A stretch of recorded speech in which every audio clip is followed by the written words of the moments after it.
that are never going to have their own children, ever.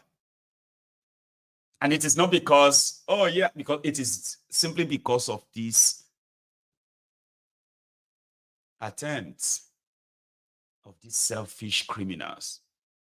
Like, why do we need a GMO seed to, why?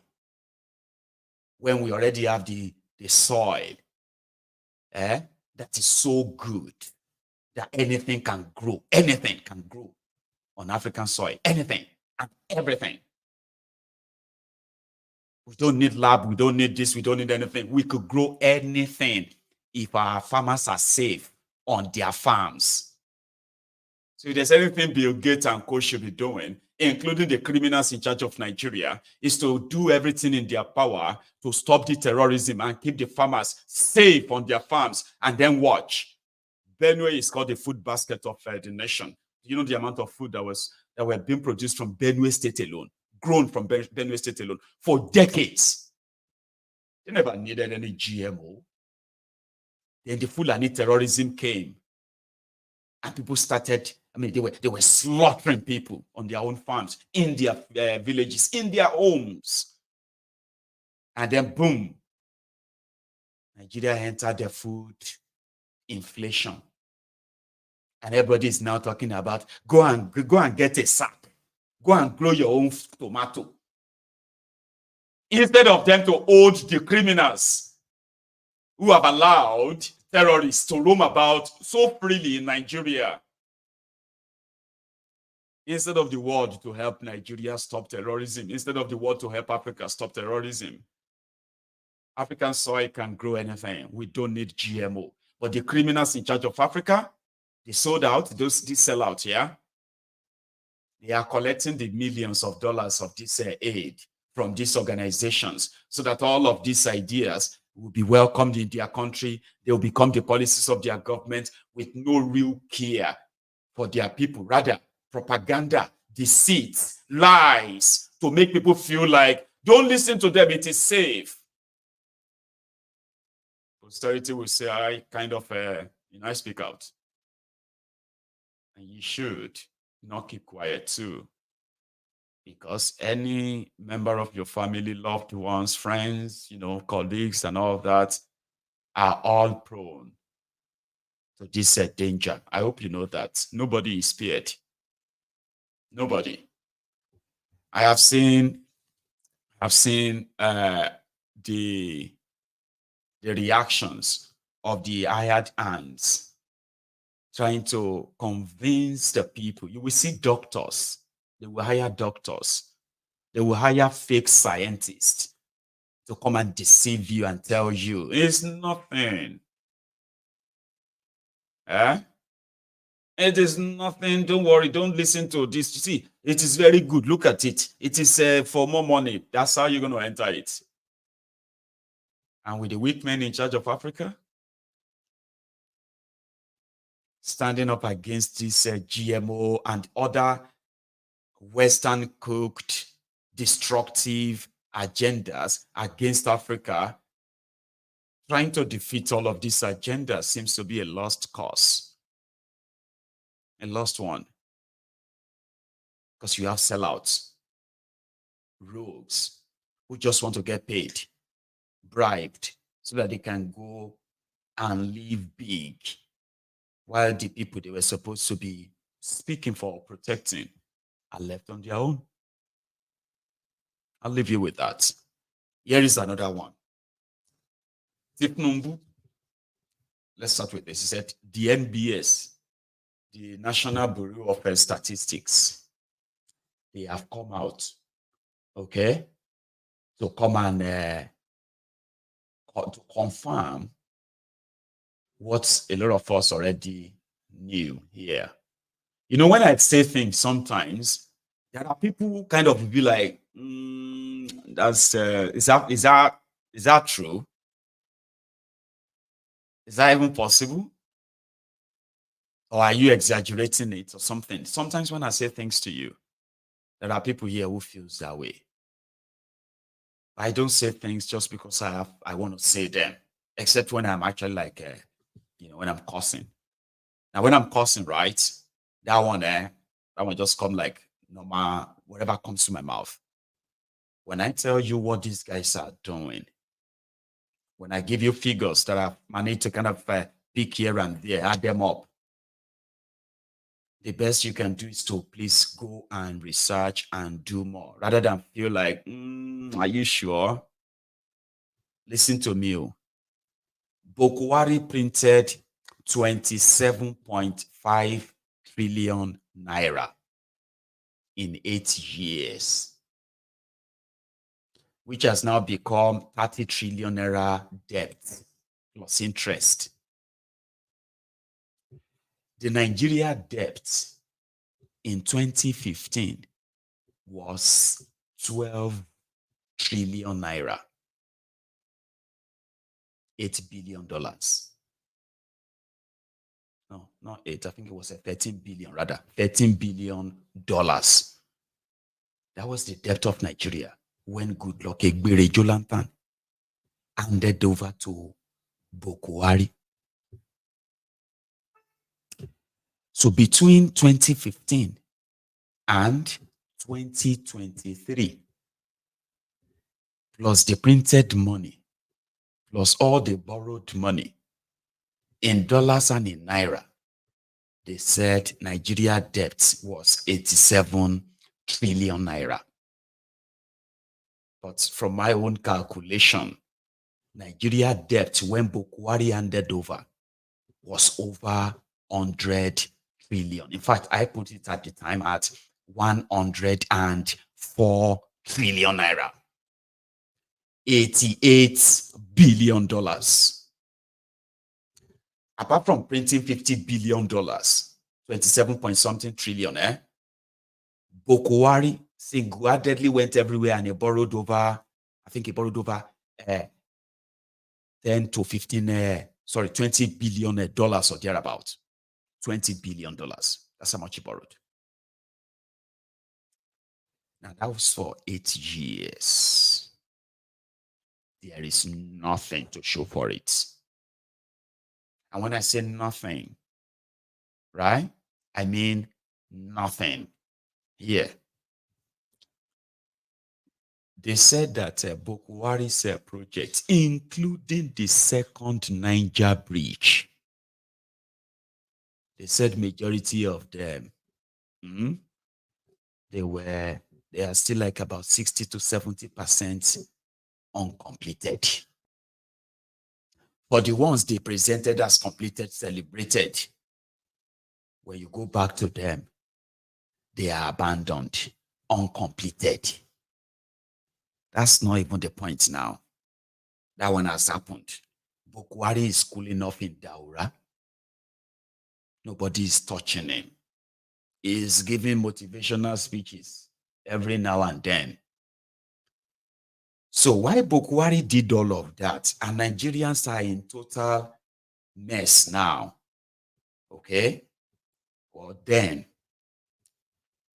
Tifnumbu came in, and the NBS, the National Bureau of Statistics, they came out yesterday, that, well, Nigeria debt is now 121 trillion naira.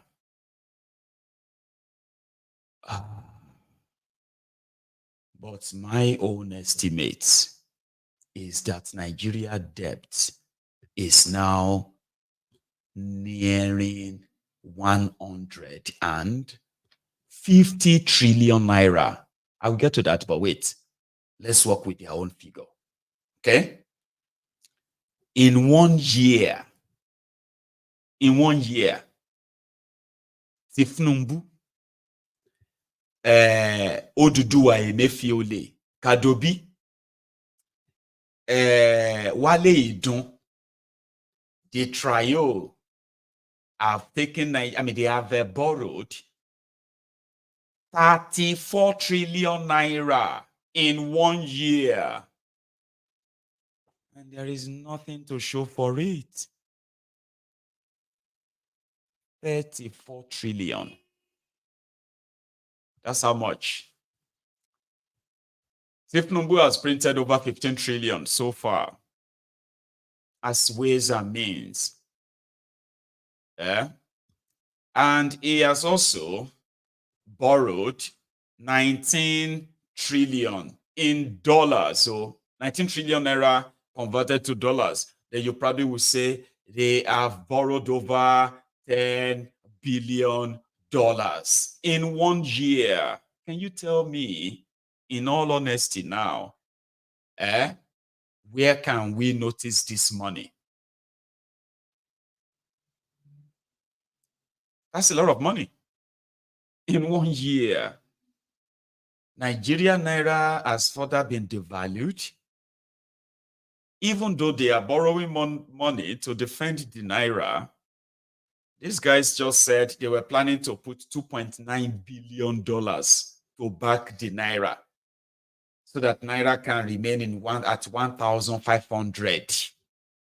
I don't know where to start or where to end it. But I think for those of you who are good enough to piece together information like this, if it took Bokwari 8 years to take Nigeria debt from 12 trillion naira to 87 trillion, and then it has now taken Tifnumbu just 1 year to add 34 trillion to that debt, and they are expecting about 14 trillion debt loan before the end of this year.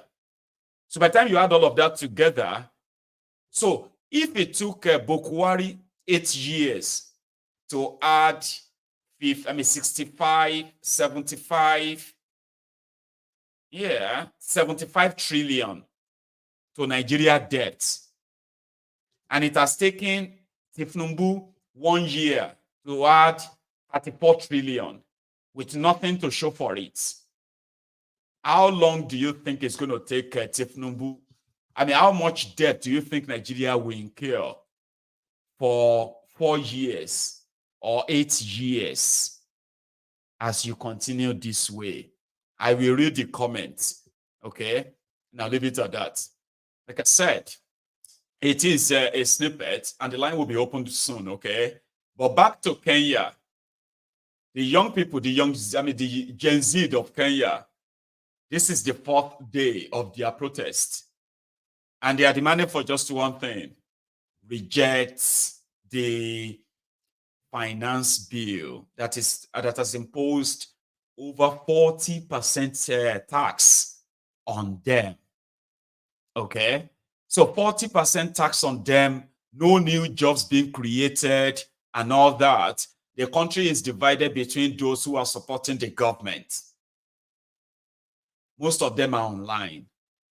And those who are asking their own government to repeal and reject that bill. Those ones are on the upper hand right now. From the report from Kenya, I think one person has been killed. Young man has been shot and killed. But people remain adamant. The young people there remain adamant, while their military, their policemen are still gearing up and shooting. So far, so good. They were shooting tear gas. No live ammunition has been shot from record so far, or none that I have come across. I have seen a police officer who said 2 arms has been amputated. Yeah. So some said that they've cut off his 2 hands. Yeah, I just saw this days, right? Cut off his 2 hands. They said is a police officer shooting tear gas, and I think he was trying to pick up it. I don't know how it happened, right? But they've cut off his 2 hands. He can no longer hold guns. I don't know who cut off his hands and if it's an explosive that did that to him. But this is all coming from Kenya, and they're not backing down. They have now declared the 7 days of rage. And they said from the 21st, which is today, 21st of, look at this. I'm going to read this out. 7 days of rage for We Have Courage, 21st to 27th of June. It is like the showdown, like that of NSAS. Okay, it's like the showdown. You know, if they don't give us what we want right now, we will never get what we want then. Okay, so yes, they said, despite our collective cry rejecting Finance Bill 2024, Parliament gave Zakayo the right to do wrong to 54 million Kenyans. We reject the finance bill in its entirety, and despite our peaceful protests, police have responded with bullets, killing 2 of our own, many others, and 1 person is in critical condition. We refuse to be silenced. We were marching on. Right? So we are marching on, rather. So action points. Day 1 on Friday, today, after City Mortuary, attend Juma prayer at Jamia Mosque and give water to those living after the prayers. On Saturday, tomorrow, at midnight, all bars and clubs where Gen Z frequent will stop the music to listen to a national crescendo of Ruto Must Go and reject Finance Bill. So all their clubs will react, and then, yes. On Sunday, the 23rd, they said to deplatform politicians in church. Don't allow any politician who voted yes to speak in your church. So they're taking it to churches on Sunday. On Monday, they said, make a courtesy call on MPs, members of parliament, who voted yes at the constituency office. Tell them, Endelia, Evio, boycott the businesses of these traitors. Ostracize them for betraying 54 million Kenyans. Start collecting signatures to recall them. So day 5 on Tuesday, the 25th, occupy parliament and total shutdown Kenya. A national strike. Gen Z are granting all hardworking Kenyans a day off.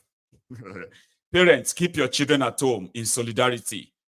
Day 6, justice for Rex. Visit IPOA and the IG of police demanding justice for Rex. That's the guy they killed. 7. That is on day 7, 27th of June. Block main roads leading to Nairobi and occupy State House to witness Ruto sign our lives into slavery. So they believe that Ruto will be signing that rejected law or rejected their bill into law on the 27th of June, and they will take over the country. I like that. I do. So this is how they've been mobilizing themselves. And this is day 4. We are not going anywhere. We are rejecting the finance bill. Parliament tutafika. Nisukume. I'm here for Kenya. I'm here for my people. I'm here for your rights. Nitoe.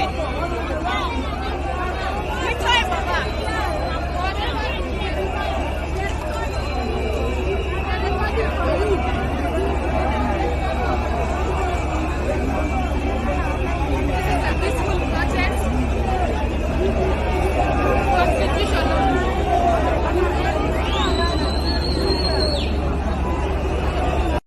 Wewe unafanya nini huko? Wewe unafaitia nini? Kwanza umekuja. Baba wewe unafaitia nini? Walisema tu baba wangu kelesha gari ati analipa. Sema wewe. Sema gari analipa tax. Ati mkati inaongezwa. Ati manazi inaongezwa. Nini? Wenda akuli.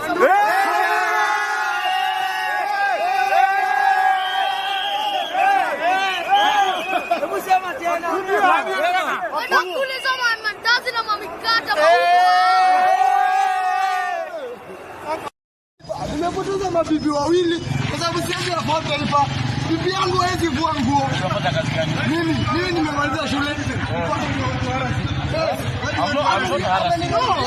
I'm talking to him. Tumpata hapa.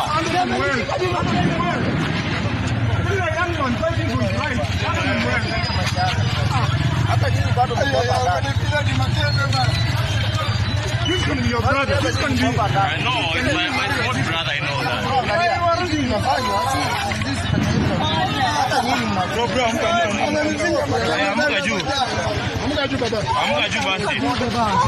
We are not going anywhere.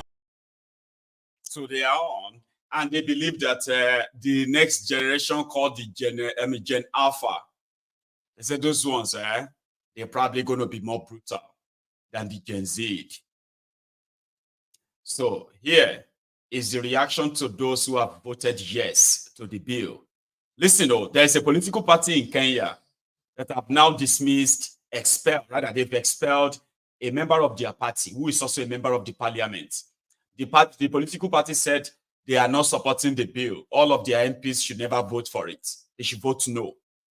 One of them voted yes, and he got expelled from his party. Okay. Some said he's only got suspended, not expelled, whatever. But that's a reaction to say that's how serious this is in Kenya. The fact that they are rejecting this imposed IMF World Bank tax on them. Okay. So now they say they are now going to actually target those who voted yes and teach them a lesson. There's a presser for it. Listen. Number two, before I let my colleagues speak, we are extremely proud as leaders in this country, as young leaders, of the young people who have taken to the streets to demonstrate their displeasure at how this government has treated us repeatedly over the years. We told them that if you close your ears to the people, they will slap those ears until they open. And that is what is happening here. So we want to encourage those young people, fear not, this is your country. This is your country, and I hope this movement does not die here. Anybody who is afraid of those young people there has a good reason to be afraid of those people. In fact, this vote should not be taken here where there are police cordons. Each of the 290 members of parliament should go back to their constituencies and vote from there so that we know the truth that you are a representative of the people. So we want to encourage them to continue and make sure they access parliament. If there is any help you need, including showing you where the back door to this building is, you let us know. We will help you so that you are able to access these characters like Wetangula and tell them that you are their bosses and they are not the bosses of the people of Kenya. Let me just say this, that the High Court has handed us as political leaders a very solid weapon after declaring sections relating to the recall of members of parliament unconstitutional, because the previous parliament had made it impossible for you to recall members of parliament. I want to assure you that after this vote, we are going to try that new provision of the law on recalling members of parliament who do not follow what the public is saying, the people who elected them are saying, and what their political parties are saying. Because these people, they have been thinking that are very clever. Every time political parties like ODM institute legal proceedings or disciplinary proceedings, they run to court and obtain court orders. There are members of the National Assembly who are surviving here by virtue of court orders, because we as political parties had already kicked them out after what they did with the Finance Bill of 2023. I am telling you now, after the decision by the High Court, making it easier for us to recall members of parliament, we are going to pick two. And I can already see their names. We are just going to pick two of those people and demonstrate to them that they are not the bosses of the people, but the people are their bosses. That's somebody there saying, man, if it gets to the point of us, we will open the back door of this parliament for you, for all of you to come in and pick on these guys who are voting the yes. They've betrayed the people because of what they have been promised, or probably what they have been given. They betrayed their people. You see, sometimes when they want to vote on any bills, I like that. Tell all the lawmakers to go back to their constituency and vote from there. Here you get. Go back to your constituency and vote from there. If you want to vote for open grazing, go back to your own community and tell them there and say, we are all voting for open grazing. We support it. I like that. So that's from Kenya. Now let's go to Kano. In Kano, yesterday the news broke that the High Court of Kano, the Federal High Court, I think in Abuja, ruled that the removal of Adobayero as the Emir of Kano was unconstitutional. And since it is unconstitutional, Sanusi Lamido Sanusi, reinstatement of Sanusi Lamido Sanusi, is also unconstitutional. Therefore, Bayero is the Emir of Kano, and Sanusi is the former Emir. That's the ruling, but I want you to listen to this audio recording of that judge reading out his judgments in court. I am the one who put his face on so that you can know who is talking, okay? So this is it. Reading the judgment about Kano, an audio recording of that judgment. Listen carefully. I think it is a very serious matter for anyone to flout positive order of court and proceed to taunt the court further by seeking a remedy